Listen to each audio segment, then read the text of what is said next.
राजस्थान उपचुनाव को लेकर सभी सीटों पर चुनावी बिसात बीत चुकी है। मैं इस समय खिंवसर में मौजूद हूँ। खिंवसर के कांग्रेस प्रत्याशी मेरे सामने है, तो उनसे जानते हैं कि क्या कुछ चुनावी मुद्दे रहेंगे। तो आपको बता दूं मैं इनके बारे में, ये खुद पैसे से खुद डॉक्टर रही हैं, चुनावी अब मैदान में उतरी हैं।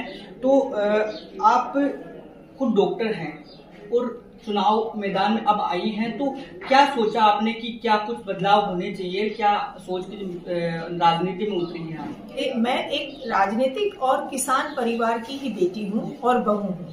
मेरे ससुर जी सर्वप्रथम पंचायती राज आने पर मूंडवा से प्रधान रहे हैं, कोऑपरेटिव के चेयरमैन रहे हैं व नागौर विधानसभा क्षेत्र से एमएलए रहे हैं।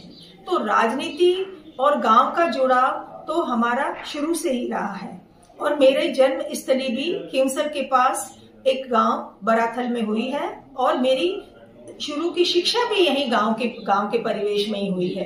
तो मेरे लिए ये एरिया, ये मेरा विधानसभा क्षेत्र जो है वो कहीं भी नया नहीं है और मैं किसान की, दलित की, गरीब की और गांव से जुड़ी हुई जनता की जो परेशानियां हैं वो अच्छी तरह से जानती हूँ। और वैसे मैं चिकित्सा क्षेत्र में रही हूँ और मैंने 37 साल लोगों की, बीमारों की, पीड़ितों की सेवा की है और मेरी नौकरी पूरी होने के बाद में मैं पुनः अपनी जनता से जुड़ने के लिए इस भाव के साथ इस क्षेत्र में आई हूँ। जी, दूसरा सवाल ये है हमारा कि सभी जो प्रत्याशी है अपने अपने मुद्दे हैं, तो इस चुनाव में आपके क्या ऐसे मुद्दे हैं जो और प्रत्याशी से आपको अलग बनाते हैं? हमारा परिवार शुरू से ही अच्छा काम करने के लिए सरल स्वभाव, हर एक को हम उपलब्ध है और सेवा भाव से जुड़ा है। और आप देखिए कि जो आम कार्यकर्ता और किसान का जो काम होता है, एक तो थाने में ज्यादा पड़ता है और एक अस्पताल में ज्यादा पड़ता है। तो इन दोनों क्षेत्र के अंदर मैं और मेरे पति पिछले 37-40 साल से जनता को सेवाएं बिना किसी जाति के, धर्म के, गांव के, कस्बे से ये पूछ के नहीं कर रहे हैं। जो भी हमारे लिए मदद के लिए आया, हमने अपनी यथासंभव और ऐसा कहूंगी कि काबिलियत से ज्यादा भी रात के 2 बजे भी अगर उनका फोन आया है तो हमने उनकी मदद की है। और ये बात मैं नहीं बोल रही हूँ, बात ये है कि मैं जब से पिछले 4-5 दिन से क्षेत्र में घूम रही हूँ तो मुझे इतनी खुशी है कि यहाँ लोग मीटिंग में उठ कर बता रहे हैं कि साहब वहाँ मेरी यहाँ इतनी दिक्कत हुई थी, कोरोना के समय मुझे बिस्तर नहीं मिल रहा था, साहब ने मेरी तुरंत ऑक्सीजन का बंदोबस्त कराया, वहाँ मेरी गाड़ी को एक्सीडेंट हो गया था, मुझे सहायता नहीं मिल रही थी तो आपने खून का बंदोबस्त कराया। तो हम तो पहले से ही जनता से जुड़। जी, अब एक बात मेरे को ये भी बताइए, नागौर ऐसा क्षेत्र है जहाँ अवैध गतिविधियां थोड़ी है, ज्यादा है, नशा प्रवृत्ति भी बढ़ती जा रही है, ये मुख्य मुद्दा है चुनाव का। तो इसको लेकर आपका क्या रोडमैप रहेगा? अगर आप यहाँ से जीतती हैं तो इन चीजों की रोकथाम के लिए क्या कुछ विशेष करने वाली हैं? 2018 के अंदर मेरे पति सवाई सिंह जी कांग्रेस प्रत्याशी के रूप में चुनाव में उतरे थे और हमें केवल 17 दिन मिले थे जनसंपर्क के। उसके उपरांत भी हमने सब लोगों से संपर्क किया और यहाँ की जनता ने, खिंवसर की जनता ने हमें बहुत बहुत सहयोग दिया और वो तो केवल बदमाशी और बूथ कैप्चरिंग की वजह से हमको हार का सामना करना पड़ा, जिसका हमारी जनता को बहुत ही अफसोस रहा है। ठीक है, दूसरी बात यह है कि अब अपन बात करते हैं खिंवसर एरिया के अंदर सबसे ज्यादा जो परेशानी थी वो ये थी कि वहाँ डार्क जोन घोषित कर दिया था।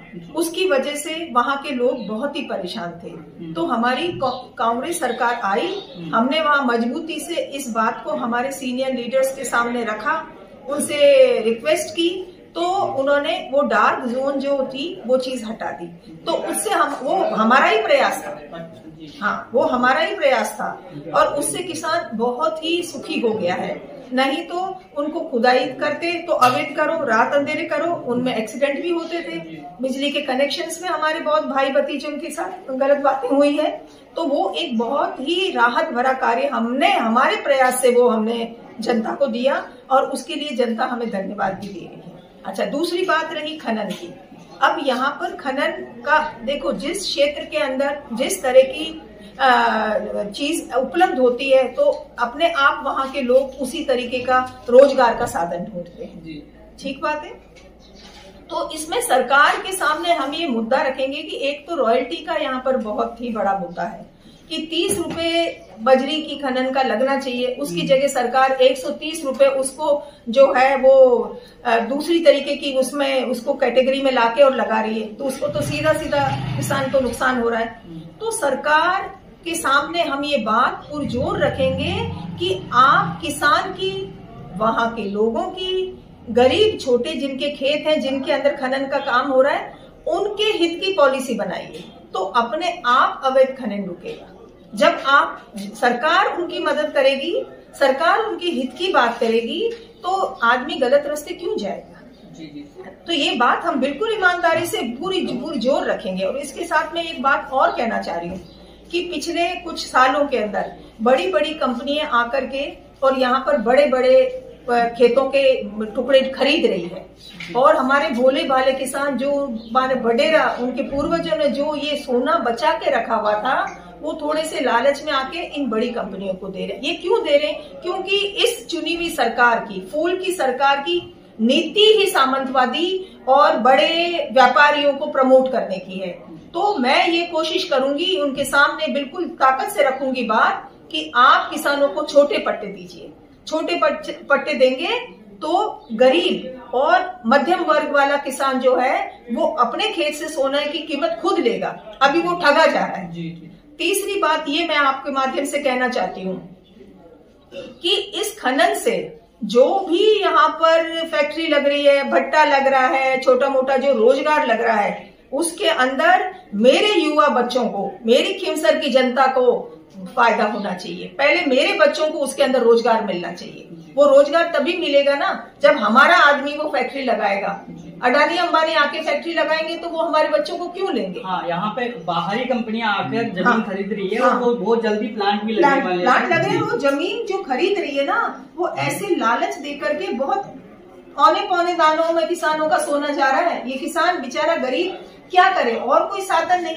आपने बच्चों की नौकरी थी तो अग्निवीर ले आए, ले दे के हमारा बच्चा एक फौज में ही जाता था अपनी प्राण देने के लिए, और उसकी भी कीमत सरकार नहीं समझ रही है। दूसरी बात ये कि ओल्ड पेंशन स्कीम आपने खत्म कर दी। तीसरी बात ये है कि जो आपने बुजुर्गों को पेंशन दे रहे थे वो भी ये 10 महीने से चुनी हुई सरकार ने बंद कर दिया। वो तो अभी इलेक्शन आए जब 3-3, 4-4 महीने की पेंशन ट्रांसफर हुई है। ठीक बात है। जो हमारी कांग्रेस सरकार ने राशन किट दिए थे, जो हमारी स्वास्थ्य बीमा की सुविधा थी, जो बच्चों की स्कूल की छात्रवृत्ति की बात थी, वो सब इस नई सरकार ने पिछले 10 महीने के अंदर सब पर रोक लगा दी। जी, आप नागौर क्षेत्र में शिक्षा की भी थोड़ी कमी है। ग्रास रूट पे देखें तो अभी एजुकेशन पे ज्यादा इतना वो नहीं है, तो आप शिक्षा को लेकर और महिला सशक्तिकरण को, क्योंकि महिलाएं आगे बढ़ेगी, राजनीति हो, रोजगार हो, किसी भी सेक्टर में, तो देश का विकास होगा। तो इन दोनों मुद्दों को लेकर आपका क्या सोचना है, क्या कहना? मेरा ये सोचना है कि आज के दिन हमारे क्षेत्र में बच्चों की शिक्षा का जो माध्यम है और जो सुविधा उपलब्ध करा रखी है वो बहुत ही निम्न स्तर की है। पहले कांग्रेस सरकार के अंदर मैं आपको बताऊं कि जब तक हमारा बच्चा अंग्रेजी में थोड़ा ठीक नहीं होगा, उसकी जो नींव कमजोर रहेगी, तो वो कैसे बढ़ेगा। तो कांग्रेस सरकार ने पहले अपनी सरकार के दौरान उन्होंने कस्तूरबा गांधी करके और एक अंग्रेजी माध्यम की स्कूल्स चालू की थी। तो उसमें क्या है, बिल्डिंग वही थी, टीचर्स जो अंग्रेजी माध्यम वाले थे उनको यहाँ पर लगाया गया।